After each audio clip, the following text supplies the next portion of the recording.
I'm just disappointed, to be honest. I can't think of really another word. Obviously shocked at first, but disappointed. I'm disappointed for Chris Paul, but I'm disappointed in the Clippers organization. I mean, Chris Paul was a guy who came to the Clippers when DeAndre and I were first and second year guys.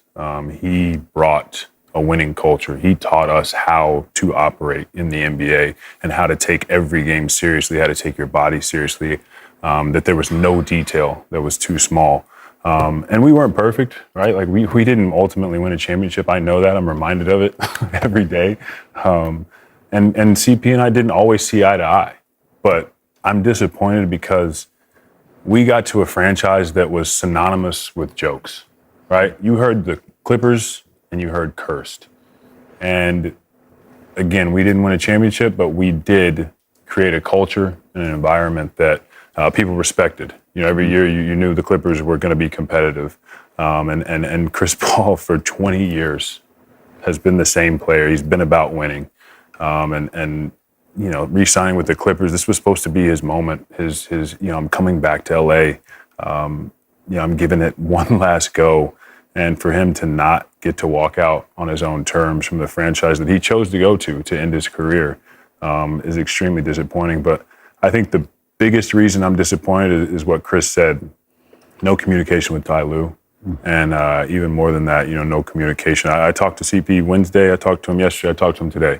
No communication with Steve Ballmer. And that's like the disappointing thing for me. Yeah. You know, I always go back to that clip. I think everybody's seen it.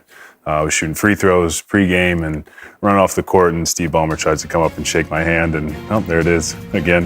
And that was my pregame routine. I meant nothing by that, and I said I'll say the same thing right now that I said then. You know, he has my number.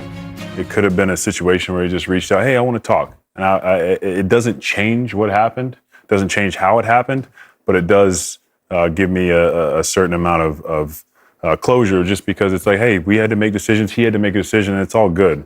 But like I said, I'm disappointed that nobody's reached out to Chris because, you know, this organization's been through a lot, and you know, you can build a new arena, you can be at games, you can cheer on the team, you can have all this high energy, but at the end of the day, an organization is built on a foundation of respect. Yes. And it's built on how you treat people.